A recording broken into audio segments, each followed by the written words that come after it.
Le député d'Abitibi-Est. Et nous poursuivons ce débat. Cette fois-ci, je reconnais Madame la députée de Robert Baldwin.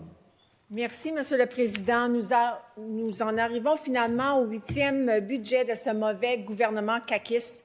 Un gouvernement clairement en fin de régime qui demeure toujours déconnecté de la réalité des vrais enjeux des Québécoises et des Québécois. Un 7e budget consécutif déficitaire, un déficit record l'année dernière et maintenant un déficit qui est non seulement près de 10 milliards de dollars, mais ce gouvernement a aussi augmenté la dette du Québec à 100 milliards de dollars et a fait l'objet d'une décote historique. Et malgré les crises qui demeurent dans tous les secteurs de services publics, que ce soit en santé et en services sociaux, en éducation, en logement, en itinérance, en sécurité alimentaire et j'en passe. Le premier ministre a déclaré la semaine dernière qu'après 8 ans au pouvoir, il laisse la maison en ordre. Monsieur le Président, sérieusement, même le mot « désordre » n'est pas suffisant pour décrire l'ampleur de la gestion désastreuse des fonds publics menée par ce gouvernement depuis 8 ans, les 8 dernières années. La maison, vraiment, est plutôt en feu, Monsieur le Président, et tous les Québécoises et tous les Québécois en subissent les conséquences et les séquelles. Il n'y a rien dans ce budget qui donne grand espoir que la situation va s'améliorer dans un futur rapproché, puisque la CAQ nous a présenté un autre budget qui manque complètement de vision et d'ambition. Et malgré les nombreux obstacles et défis dont font face mes citoyens dans ma circonscription et aussi les Québécoises et les Québécois au quotidien, que ce soit l'augmentation du coût de la vie, l'augmentation des loyers, l'augmentation de la violence faite aux femmes et aux filles, l'augmentation de l'itinérance et de la santé mentale, les hôpitaux en décrépitude et en plus, Monsieur le Président, un cinquième des installations hébergeant des enfants sous la protection de la jeunesse sont encore en état de vétusté. Le ministre des Finances a jugé raisonnable de prévoir dans son budget une réserve de 1,3 milliard de dollars en 5 ans à l'intention du prochain premier ministre ou de la prochaine première ministre, afin de lui permettre d'annoncer des nouvelles mesures. Soyons clairs, Monsieur le Président, cette réserve de 250 millions de dollars par année représente une caisse électorale qui sera utilisée pour des fins purement électoralistes, comme les fameux chèques de 500 dollars en 2022 distribués à ceux et celles qui gagnaient jusqu'à 100 000 dollars. Mais ce n'est pas tout, Monsieur le Président. Le prochain premier ministre ou la prochaine première ministre pourra puiser dans la provision pour éventualité, le coussin normalement destiné aux dépenses imprévues pour financer ses priorités. Cette provision s'élève à 2 milliards de dollars. Cette année, elle totalise 8 milliards. C'est toute une claque dans la face des contribuables, Monsieur le Président. C'est insultant et honnêtement, c'est un manque de respect envers celles et ceux qui travaillent à tous les jours et qui n'arrivent pas à joindre les deux bouts. Et en tant que porte-parole en matière de la condition féminine, c'est aussi hautement insultant pour les femmes, les organismes communautaires, les intervenantes, les directrices des maisons d'aide et d'hébergement qui travaillent sans relâche au quotidien pour soutenir les victimes de violences conjugales et leurs enfants. Et malgré les cris du cœur des milliers de femmes au Québec, incluant la manifestation devant l'Assemblée nationale organisée par le regroupement des maisons pour femmes victimes de violences conjugales, les féminicides records des dernières années, les 7 féminicides au début de l'année, le financement prévu au budget de la CAQ est loin de rencontrer le rehaussement réclamé et nécessaire afin de rencontrer l'augmentation des besoins des victimes et de leurs enfants.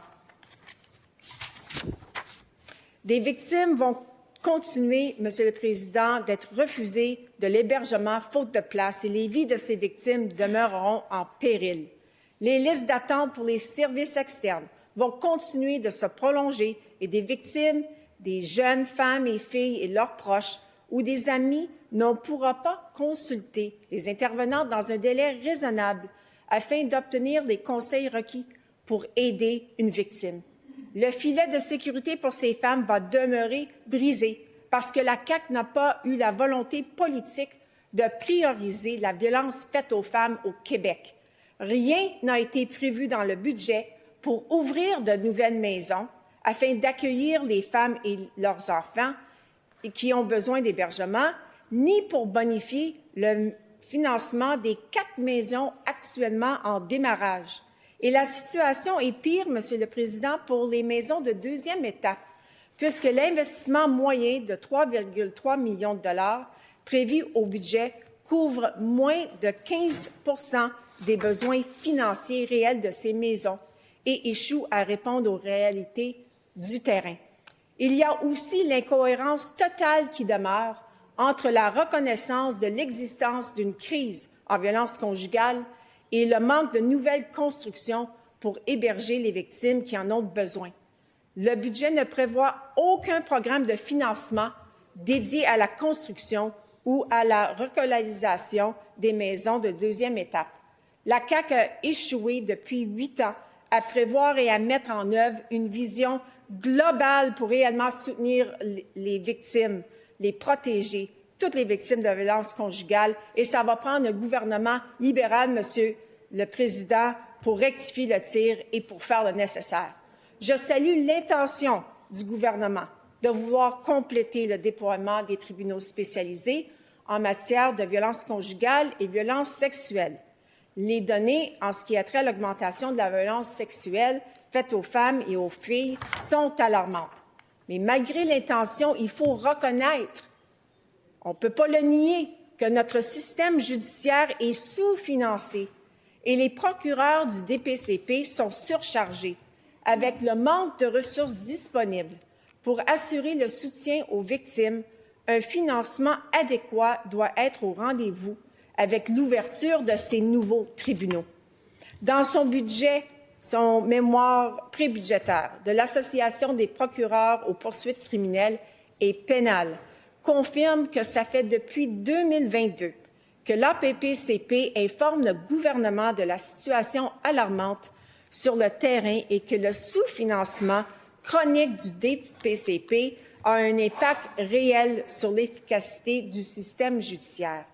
Non seulement est-ce qu'il y a un manque de ressources et d'accompagnement pour les victimes de violences conjugales et sexuelles, près de 55 des procureurs œuvrant dans les tribunaux spécialisés confirment avoir renoncé à autoriser des poursuites criminelles ou avoir abandonné des poursuites en cours en raison d'un manque de ressources. Et 50 des procureurs ont aussi indiqué que leurs décisions d'aller de l'avant avec un dossier sont influencées par les ressources disponibles. Cette pénurie de ressources et la surcharge de procureurs fragilisent, Monsieur le Président, le filet de sécurité des victimes. Et en matière de protection de la jeunesse, le message sur le terrain est clair. Malgré certaines mesures positives, plusieurs estiment que le budget ne répond pas à l'ampleur des enjeux actuels. L'APTS juge le budget décevant et dénonce un manque de vision et des investissements insuffisants pour combler les besoins criants. Ceci va alourdir les listes d'attente et augmentera la pression sur le personnel.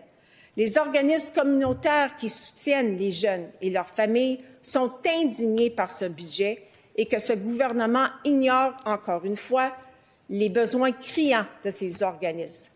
Les manifestations du mouvement, le communautaire à bout, cette semaine incarnent la grande détresse et désarroi face à ce gouvernement qui met de côté des réserves de plusieurs milliards de dollars au détriment des plus vulnérables dans notre société. C'est déplorable.